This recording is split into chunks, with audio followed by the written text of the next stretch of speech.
He fell asleep in New Jersey before the bombs hit the ground. Broadcasting from a bomb shelter, he is the nuclear clown. I literally just got back from watching The Dark Knight Rises, the third, count 'em, 3, I know you will, because you're thorough. George, he's just being thorough. And first, I would like to say, The Dark Knight Rises is a stupid name.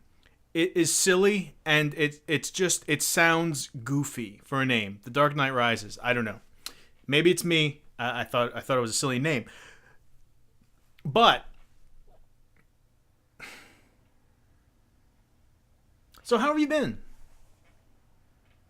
Oh, well, I mean, that's Tina. She's just gonna do that every time. You know what you gotta do? You just gotta ignore. You know, go up to her at work, corner her at the photocopy machine, and say, "Tina, you're dead to me." And I think she'll come around. But back to Batman, and back to basics, and back to school in a month and a half. You little twerps. But yeah. So anyway, here's my little timeline with the new Batman movies. I really like Batman Begins a whole lot. I did not like The Dark Knight. I did not like The Dark Knight at all. And watch the video. And all right, so we're tied at 1-1, right? Who's gonna win? Is the Batman series gonna take is it gonna be good? Is it gonna be bad? It's tied 1-1. We need the rubber match, right? Not like Chael Sonnen and Anderson Silva, where no, I'm sorry, Forrest Griffin, Tito Ortiz, off to a bad start. I could edit this out, but I won't, because I want you to see what it's like to do bad videos. But yeah, like the Tito Ortiz, Forrest Griffin, where Forrest Griffin won 2 fights, and then they had a third to settle what score? I'm just saying. But anyway, so I liked one Batman movie, and I did not like one Batman movie. So the third one will decide it all, right? About the Dark Knight trilogy. And I have to say, my spoiler-free review of The Dark Knight Rises, silly name, is as thus. I liked it. I did like it. Now, there's a little asterisk there. There's a caveat. There are some parts in The Dark Knight Rises that are pretty goofy and that I just don't get. And a more kind of serious flaw, at least that I thought I saw in the making of, and just the way that the story kind of flowed, but I'll get to that later on because there's some spoilers in there for you. But all in all, if you take the parts I didn't like against the parts I liked, I definitely liked The Dark Knight Rises. I thought it was good. So Batman trilogy, 2 wins, 1 loss. Not bad. Not bad, as opposed to me and my life and my stuff where I'm 0-71. So don't bet on me if you have the option. So yeah, spoiler-free review, Dark Knight Rises. I did like it. And I was excited about this movie because I like that it features Bane. Bane got a bad rap in the Batman and Robin movie, and I do like Bane as a villain. And from comic books, he's the one who actually did break Batman's back. I can prove it. I have the comic book. It's worth $3 because you probably have it too. And therein lies the problem with comic books. But that is another nervous breakdown I'll have later. So yeah, that's my spoiler-free review. Now, seriously, my spoiler review is going to have a lot of spoilers. So if you haven't seen this movie yet, probably shouldn't watch this. Jim, I'm talking to you. I see you. Shut this off now. If you really care what's going to happen, if you haven't seen it, all right, I'll warn you. So anyway, I will go with the bad parts first, so I end on a positive note, and thereby maintain the karmic balance of my pants. So, okay, the bad. Here's the stuff I did not like about The Dark Knight Rises. I thought that there were too many unnecessary characters in this. I think Matthew Modine of Full Metal Jacket fame is in this movie. I think. And I say I think because I always think it's Matthew Modine in these movies. I see Matthew Modine everywhere. And then I'm like, is that the guy from Full Metal Jacket? And people are like, you mean Matthew Modine? No, that's not him. I seem to always be wrong. And I could Google it, but I got the whole fat thing going. So I'm not gonna do that now. Because as soon as I shut this off, I'm probably going to bed after I eat a lot of stuff. So, anyway, he's in it. And I thought that was a mistake because, first, I think his character was completely and totally unnecessary. You could have just wiped it from this movie. And this movie has a lot to do. It's got a lot to get into. It's got a lot of stuff going on. We can't have too many unneeded characters. And I think that maybe they could have shaved off a couple of minutes in this, 3-hour runtime we got going here, and kind of got to the heart of a few more matters more quickly. So yeah, I did not like his character. Also, is it just me, or does he look very similar to Aaron Eckhart, who played Harvey Dent in The Dark Knight? I think so. They just looked the same, and they're both like cops people, copish, and two kind of similar characters in two kind of similar roles, and it's unnecessary. I thought that he had to be in this. I think they could have completely eradicated his character and been done with it. Also, I think there's no reason at all to have Catwoman in this movie at all. Like,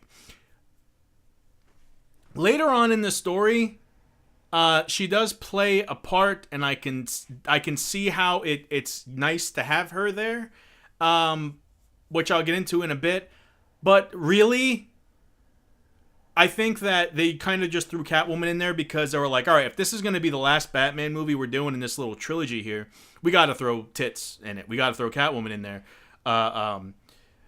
Yeah, so I'm pretty sure that's why they did that. And yeah, I really don't like that. And also, I have a problem. I say this all the time on my podcast, but you didn't? You've never been to nuclearclown.com, have you? It's right down here somewhere. See this thing here? See this thing here in the little corner here? That's my website. You should go there. Probably.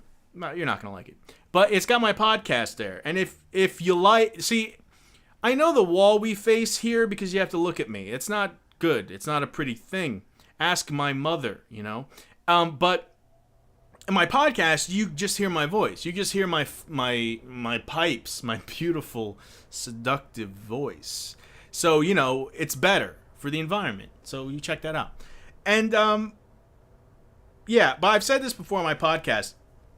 When I think of Catwoman, I think of, you know, real sexy, kind of sleek and sassy. I hate that word, sassy. Why did I use that? I can't believe I used that word. I never say that. But God, I should edit that out. I feel a little gay. I'm sorry for using the word sassy. But I think of I think of a completely different type of woman than Anne Hathaway. And Anne Hathaway, not that she's ugly, by no means am I saying that. Anne Hathaway, I think, is gorgeous. She's beautiful in a way that that is pure and wholesome, and she's got these big expressive eyes and these beautiful full lips, and she looks like an angel. And I think that doth Catwoman not make, really. When you see Catwoman, you should want to be like, yeah, and, you know, like muscle her to the ground and do that thing I have to do to copulate. But Anne Hathaway, you just want to... All right, I understand how a goldfish feels now because they have that thing, don't they, where their brain blows up every 60 seconds, and I've heard, I think, goldfish every 60 seconds they have memory wipes or something, and that's what Anne Hathaway does to me. Every time she shows up in this movie, I just forget everything that I've seen up until that point and just stare lovingly at the screen, massaging my penis, but in like a loving way, not like a dirty, sexy way.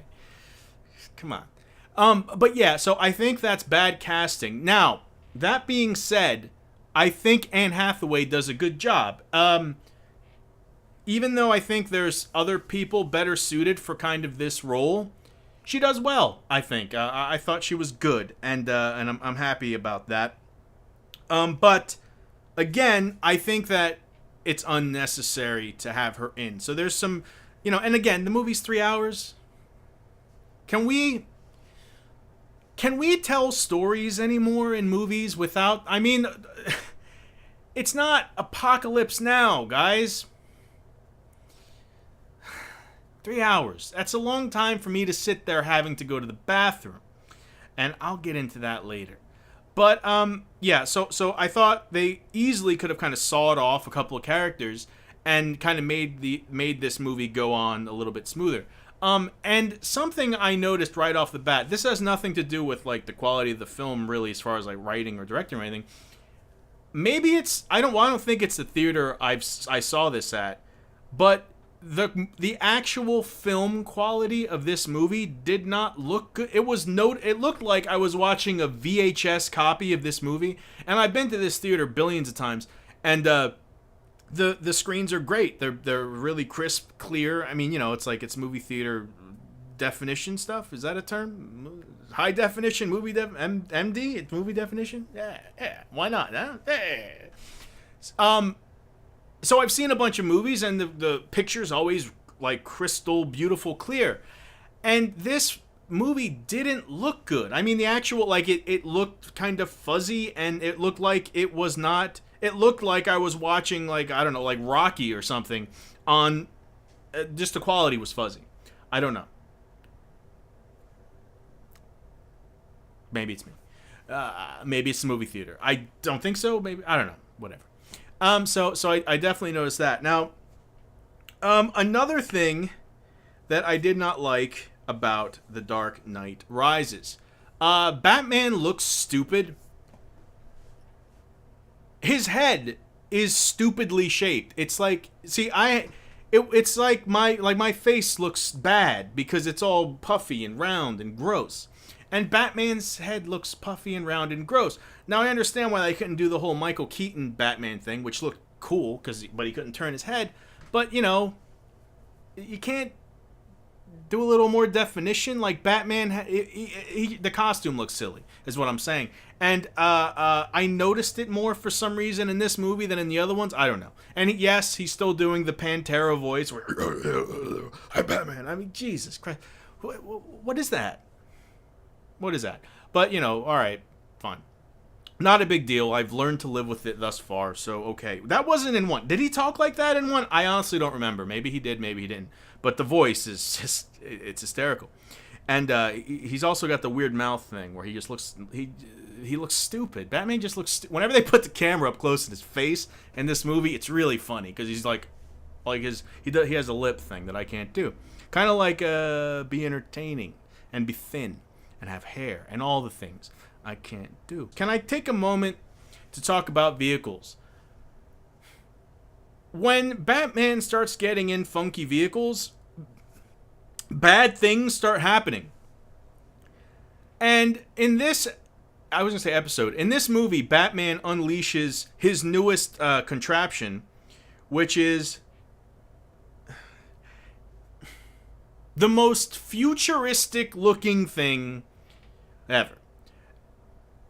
Do you remember in Aliens, the ships that they would fly, like the Space Marines, they'd fly around, like the gunship things? What Batman is flying around in is like 5 times as high-tech looking as a science fiction movie. Now, you may say, Dave, don't look at me like that. And I can't help it. You look great today. But you'll say, Dave, they made the Batmobile like this big-ass ATV giant tank thing. You don't have a problem with that, and I don't. Because it's a different kind of thing. Again, whenever you think of the Batmobile, it's this slick, sleek, kind of real super fast car. And, in the reboot, they changed it up and they made it this giant tank-like thing. And I was fine with it. I said, hey, all right, that's cool. I like a little, variety if you're mixing things up. But he's flying around in like a hunter killer from Terminator, but more high tech and more advanced, and I just don't think it fits. For some reason, I just didn't like that. So whenever they get into the vehicles and the Bat motorcycle with the tires that flip sideways, that makes absolutely no. I mean, all right, I don't have any cars here because I'm a woman. But his bike, when it turns, I don't think it did this in Dark Knight, maybe, I don't know. But when it turns real fast, the wheels flip. So that when you turn real quick, the wheels flip so that it's supposed to. But I cannot understand. Now, I'm not a velocity teacher. I don't know what the word is. I'm not a smart person, but I would think if these wheels did that, you would just flip over and explode. It looks so stupid when the bike does the wheels thing. I'm not a fan of the Batman vehicle things. I mean, just Batmobile, it's fine. And if he's got to fly around in something, can we make it less Judge Dreddy? I mean, this thing is insane. Anyway, so I don't like the vehicles. I generally think the vehicle thing is a mistake when Batman starts doing the vehicle thing.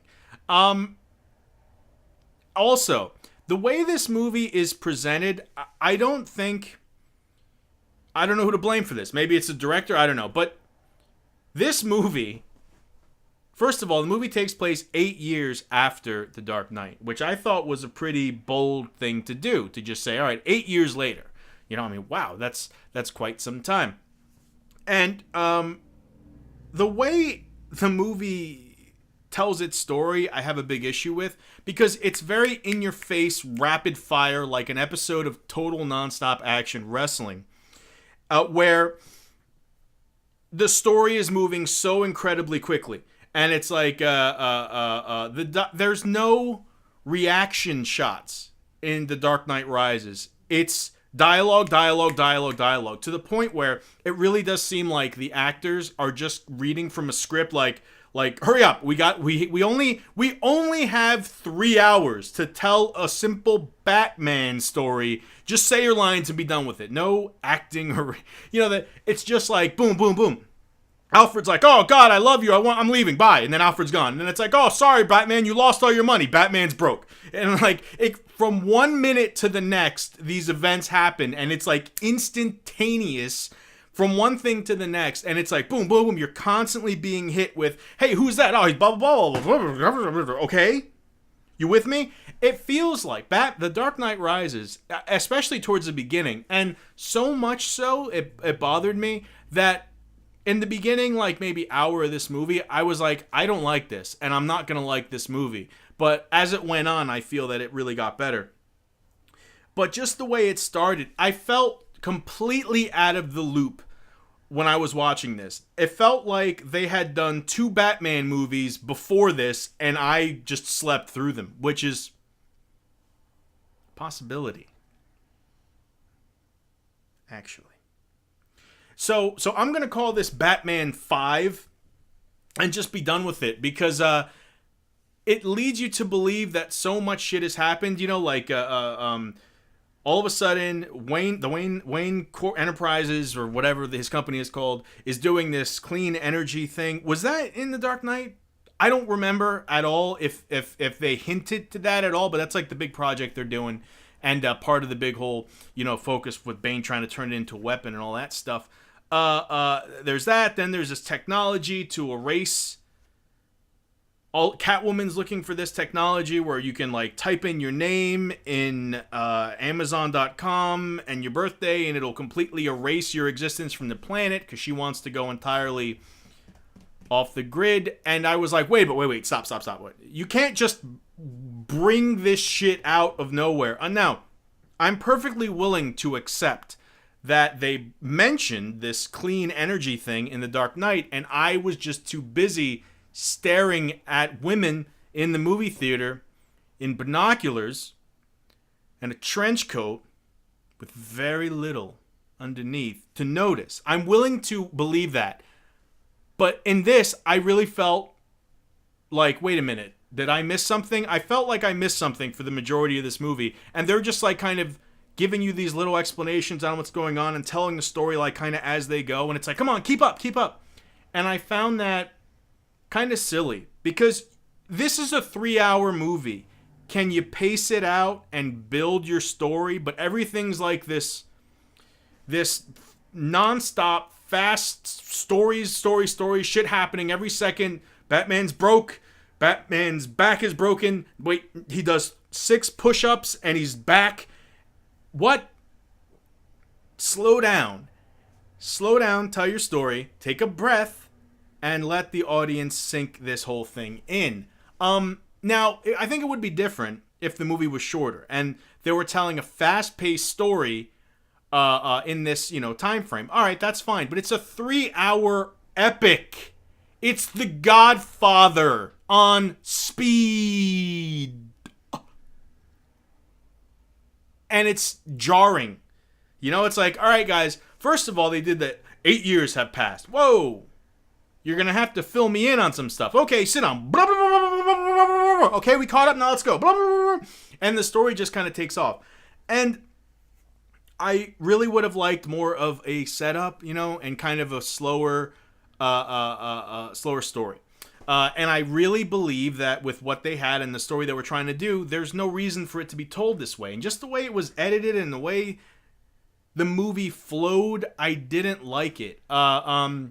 It just seemed so rushed. And if you told me what happened in this movie, I'd say, hey, that sounds really good. And then just the way they executed it, I guess it's a problem with execution is what I'm saying. At least in my opinion, I thought that it kind of went, for such a long movie, it went very, very fast story-wise, and they had plenty of time to take on it. And that's really, as soon as the movie started, I was like, whoa. And that's distracting if you're trying to watch a movie, and I'm doing that. Now, I have to give this movie a lot of props because they put Bane in it. Not only did they put Bane in it, but Bane broke Batman's back in this movie. Ish. And it was so, it was a lot like it was in the comics. He hoists Batman up and, drops him on his knee. And I thought, that's a great homage to this character. And it's a great, a way to say, hey, stuff that happens in comics, we're actually going to stick to it a lot of the times. Now, the whole Bane origin thing is quite different. And the Venom isn't there, which I was kind of hoping they do the whole Venom thing, because Bane needs these drugs to stay all juiced up. Kind of like me and eggnog. But, all in all, I thought they did a really good job with Bane. And I gotta say, mad props to Sean Connery for shaving his head and bulking up a bit, beefing up a bit to play Bane. What? That wasn't Sean Connery? You could have fooled me, because I swear, as soon as Bane opened his mouth, I started to laugh. Because he sounds exactly like Sean Connery. You're gonna say, Dave, you're being silly. He doesn't sound like... Go see the movie. Well, Batman, it seems that we have ourselves... I'm gonna have to break your back. I'm going to put you in the camel clutch and fuck your ass and humble you, Batman. Oh, Catwoman's getting a bit mouthy. She's getting a bit provocative. I might have to straighten her out, if you know what I'm saying. He sounds... so much like Sean Connery. It's gross. And I don't know how this made it.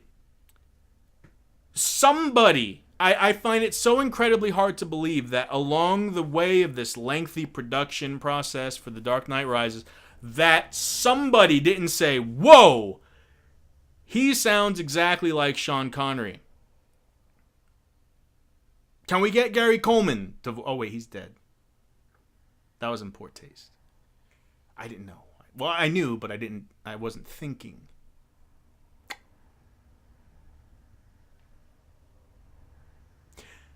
I liked Bane though. I thought Bane looked awesome. Bane looked like something out of Fallout, and I loved the way Bane looked. I thought he was Trey cool. I didn't like the whole beginning like thing with the airplane heist. I thought that was really silly. See, because I think with Batman villains, and then these three movies in particular, it's a really good assortment of villains and style, right? The first one, you have Ra's al Ghul, who's the mastermind, the mystical, immortal type guy, right? Kind of a philosopher villain, if you will. An evil philosopher, bad guy, immortal genius sort. All right, cool, very neat. Then you have the Dark Knight. You have the Joker, psychotic, out of his mind, lunatic, okay? And then you have the Dark Knight Rises. You have Bane, just this brutal creature of destruction. And I liked the contrast, right, from movie to movie. I didn't like how they made Bane... I think they made Bane a wee bit too smart in this.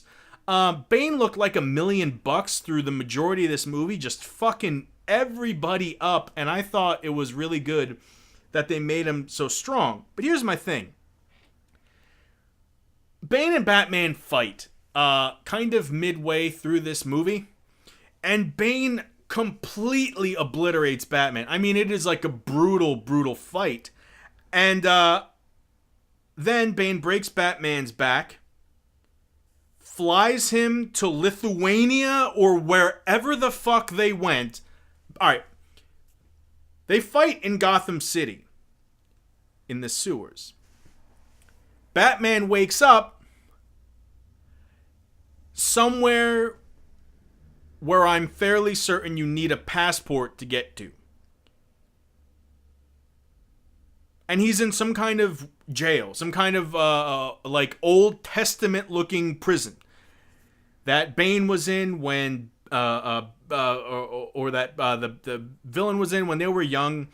And yeah, I looked around the movie theater because at this point I was positive I must have collapsed from lack of dairy treats, because I was like, wait, weren't they fighting in Gotham City? So Bane broke Batman's back, then airlifted him to this prison, God knows where, right? Batman wakes up in prison and his back is broken, right? And I was like, yeah, awesome.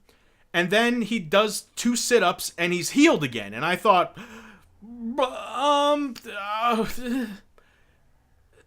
all right, okay. And now I understand. It's a superhero movie. Some things you're just gonna have to, accept. I got you.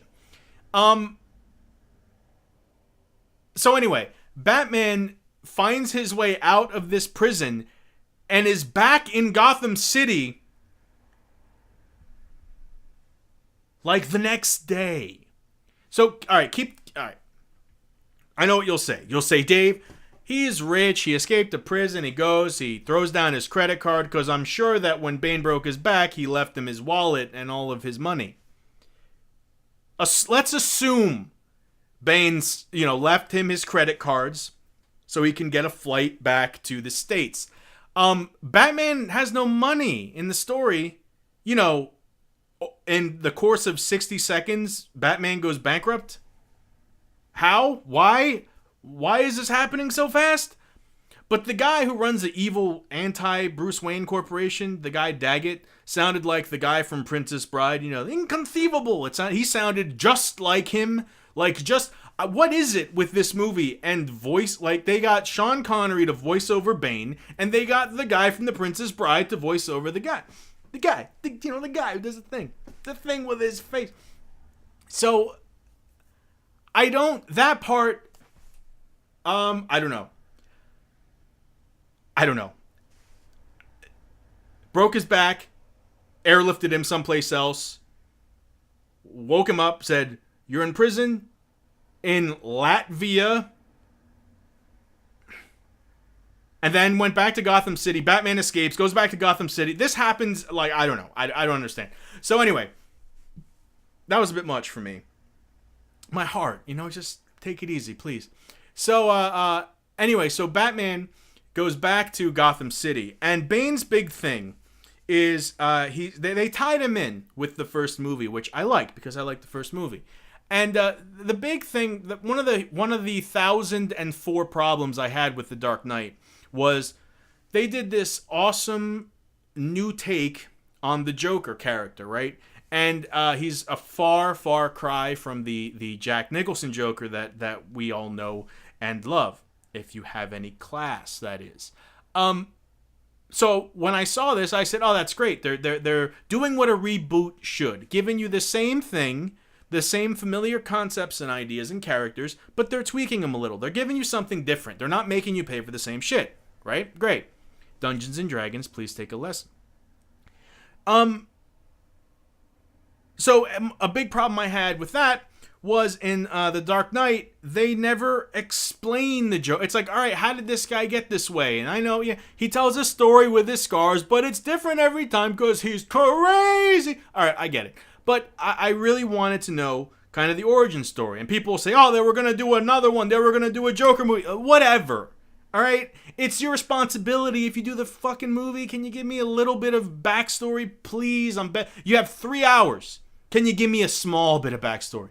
And with Bane, they did that. I was worried that they wouldn't at first because he kind of just appears and he's like, hey, I'm Bane. And everybody knows who Bane is. Everyone's like, oh, Bane, Bane, Bane, Bane, Bane. And I thought, does this guy, where'd he come from? What's his origin? And then as the movie goes on, they explain it and unravel it quite nicely. So I was very, very pleased with that. So overall, I thought Bane was great. I really, really liked Bane a lot. Catwoman, however, kind of just pops up and she's just a thief and everybody just says, oh yeah, it's Catwoman. And that's, for me, that's kind of what I like about, that's what I like about superhero movies. I want to see, origins of bad guys, how they got to be bad guys. I want, a little substance to the characters. And again, you got 3 hours, guys. Yeah, you could have done more, I think. If you're going to throw Catwoman in there, beef her up a bit. Anyway, but she's fucking dreamy. And I know you're watching. Just wanted to throw that out there. So, yeah, so anyway, the first time Bane and Batman fight, Bane destroys Batman. And that was great. Just complete one-sided, utter destruction. And then Batman breaks his back, escapes, flies, figures out where he is, somehow with no money or passport, books passage back to the States. In 3 hours, he's back. And then Bane and Batman slug it out in, the streets of Gotham City where there's this, police and criminal gang fight from the Beat It video where it's just, chaos. It's like Braveheart with badges, pretty much. And I thought it was really funny to see, cops it really is like something out of fucking Star Wars or something where it's just a bunch of uniformed cops running and I don't know, I thought it was funny. But Bane and Batman are just fighting in the fucking street and I'm kind of like, whoa, this is it, huh? This is really it. And then the fight, I think, is way too short and Batman wins way too easily. And it's I don't know. I didn't know doing 3 sit-ups could heal a broken back and triple your fighting prowess because he got the shit kicked out of him by Bane a little while ago and now it's just oh yeah, that yeah. And it reminded me of the first in Batman Begins where the whole movie Batman's trying to foil Scarecrow's plans, right? But in the first 2 minutes of The Dark Knight he catches him like that. I don't know. All of Batman Begins is oh, we gotta foil Scarecrow's dastardly plan. And then in the beginning of Dark Knight, it's freeze! Oh, shit. You got me. I don't know. It's kind of the same thing, but in one movie where it's I don't know. I thought the climactic battle was not really all that climactic. It was cool because there's a little plot twist in the end that I'm not going to spoil that because I thought that was actually well done, which involves another character in the movie, which I would have put in the needless character thrown in just for the sake of filling, roles in the movie. But that person actually turns out to do something very, very cool in the end. So they get to stay. And the Matthew Modine guy just fucking dies. Like it's like, hey, I'm a new guy in the street, and then it was so. Oh, that was stupid. Yeah. So I don't understand the whole Bane taking Batman to this other. I mean, all right. It's Batman. It's a superhero movie. Some things you just have to say, okay, whatever. It's just let it go. So I'm not going to be overly critical of that, because all in all, I definitely enjoyed The Dark Knight Rises. Now, I was really worried from the previews I saw that it was going to be ultra super duper pretentious, because, like the city's blowing up and there's people playing football against earthquakes, and it just seemed like Armageddon with capes. And, it's a Batman movie, guys. Lighten up, right? But I'm happy to report it wasn't that bad. I was really, really worried that they would take it on this Lord of the Rings overly trying to seem epic when it's not epic. It's just super long. There's a difference. Hollywood, there's a difference between epic and long, right? My videos are long, but they're terrible. See? You see what I'm saying? So, yeah, but the film actually wasn't as bad as I thought it was going to be as far as that goes. I thought they were going to do some Passion of the Bat type, like deal with Batman. Oh, and another thing. Remember I said it feels like I missed 2 Batman movies? When you first see Bruce Wayne, he's walking around with a cane. Bruce Kane. And I thought, once again, I was like, I must have missed something. Did Batman sprain his ankle while I was sitting through like 15 previews? I swear I sat through 45 minutes of previews before this movie started. I finished an entire barrel, a Donkey Kong barrel of popcorn before the movie started. Could have been the previews. Could have been my fat. I don't know. I have my legal team look into it. But yeah, so Batman's walking in a cane. And then it turns, a little bit later on, he goes to the doctor, and the doctor's like, well, you got no cartilage, you're all fucked up, you got a bunch of concussions and all that stuff, which I thought was cool, but there's only been 2 Batman movies up until this point. So it's like, yeah, sure, Batman's done a lot, and I know it's like, well, 8 years have passed since then, but didn't he retire at the end of 2? It just seemed like this, like I said, this movie seems like it's Batman Part 6, because he's all beat up and he's walking with a cane because he's all fucked up and shit like that, and I don't know, it just seemed like I missed something. So yeah, Batman 5. But I did like Bane a whole lot. I thought it was good. I thought the plot twist at the end was really, really nicely done. Really good stuff. And overall, I have to be positive on The Dark Knight Rises. I did like it, and I absolutely love Bane. Sean Connery voice aside, I have 0 complaints with Bane, except sometimes I couldn't really understand what he was saying because of the mask stuff, and maybe it was just the sound. I must have had a bad theater or something, because the screen, the video quality looked terrible, and the audio seemed muffled. I don't know. Or I am old. Yes, I am old. God, I'm old. And actually, let me say, this has nothing to do with Batman, and it's pretty gross too, so you could skip if you want. Because it's a movie, so I have to have 4 or 5 gallons of soda, right? And about halfway through The Dark Knight Rises, a good hour and 20 minutes or so into this movie, I had to drain the snake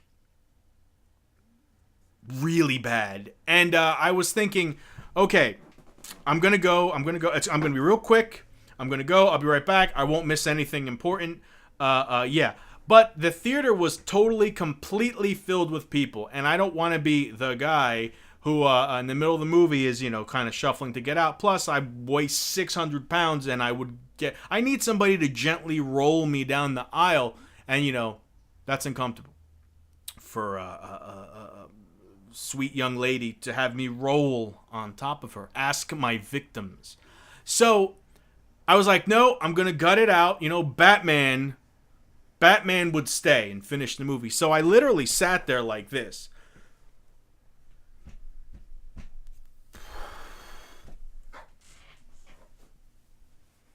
And I'm watching the movie, and I swear what is it?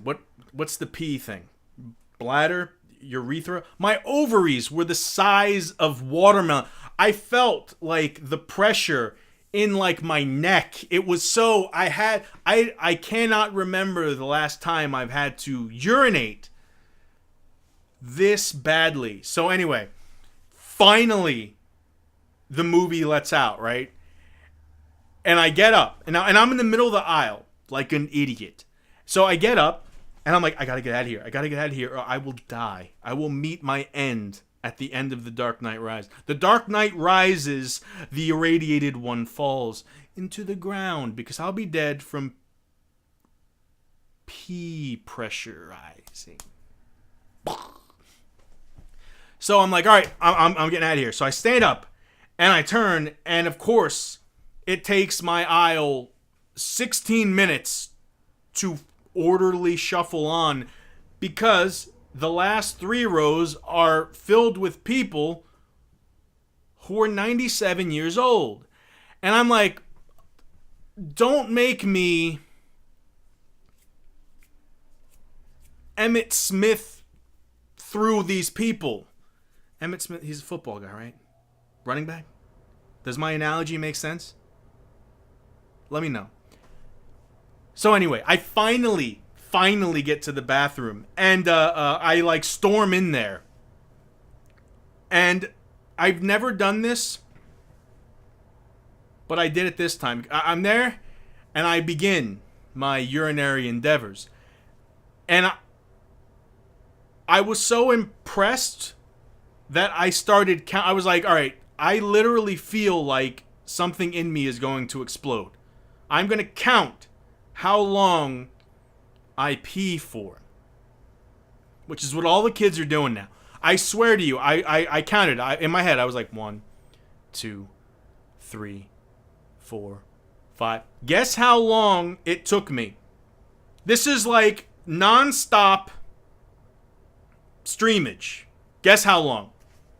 30 seconds. I counted 30, and I didn't even start when I started. I started a few seconds in because I was like, Jesus, what is going on? So I started the count then. So at least 30 seconds of absolute urinizing, as I like to call it. And there's a line of people behind me because the movie just let out, right? So I'm standing there, and I'm like, and there's people, and I'm sure the guy behind me, waiting to step up to the plate, so to speak, was like, is he he's jerking off. He's got to be, what kind of bladder problems does this man have? But 30 seconds, I was so proud of when I left, I swear, if I would have smoked a cigarette afterwards. It was that good. 30 seconds. After an hour and a half of terror, I don't know the word. Urinary discombobulation. I don't know. I had to go real bad. 30 seconds. Beat that. I'm calling you out. I don't think you got what it takes to pee for 30 seconds, G. One thing problem I kind of had with Bane's master plan here. He has this bomb that he's going to detonate. If anybody, all right. He frees the prisoners of prison, right? And he traps the police underground, and he makes Gotham like run by criminals, right? Which is a cool plan, that's neat. And he says, if anyone tries to escape the city, I'm gonna detonate a bomb that's gonna blow up the entire city, right? All right, sound super villainry, I think. Okay, it's much better than Joker's no plan. I thought that was No plan. But yeah, so I'm down with Bane's plan. Okay, cool. So he's got like a criminal court, and again, it's like he's saying what he's gonna do, and as he's saying it, they're playing what's happening, and it's literally like, okay, criminals run the city, the police are gone, there's criminal courts, it's all like in your face, 1 second after the other. Pace yourselves, guys. Tell a nice story, right? There was the flow to the story. Anyway, I'm going on about the same thing.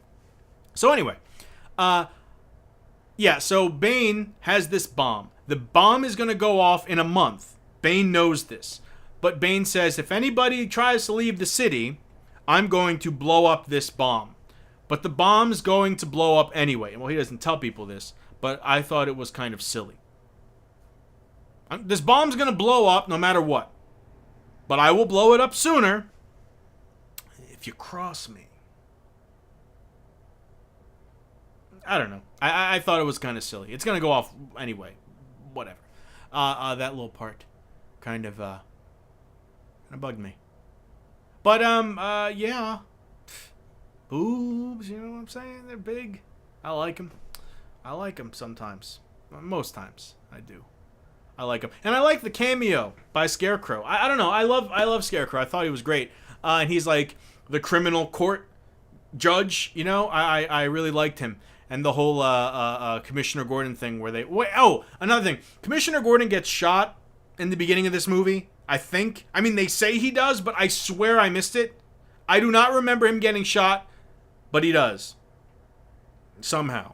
He was in the sewers, explosion goes off, and then he's shot for some reason.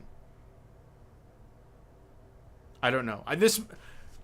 Maybe it was me. I don't know. But this movie tells you things happen, but does a poor job of really kind of showing them happening. It's like a witness account. Most of this movie, I don't know. At least I thought so. But all in all, 30-second, half-minute peas aside, The Dark Knight Rises I thought was good, and I kicked the light just now by accident. And I did enjoy myself. I thought it was good. I thought they gave Bane a fitting tribute after the debacle he was in last time with the whole Batman and Robin deal. So they did my boy Bane right. The end fight, a little weak, but, you know, okay, whatever, that's fine. He looked strong early on, and in true wrestling fashion, you make the good guy look really strong the first time they fight, then the good guy gets his revenge, so okay, I can deal with that, even if it was a little less climactic than I would have liked. But, good. I definitely liked it. Anne Hathaway is dreamy, as always. Don't think she made a good Catwoman, though, but hey, what are you going to do? I'm glad she's going to get money for this so that we can finally have that romantic vacation to Paris that I keep telling you we're going to go on in those letters that I write that you never answer. Actually, I don't write the letters. I cut the letters out of magazines and paste them to a piece of paper along with pubic hair and mail them. But I'm sure she's just busy. I mean, she'll get back to me.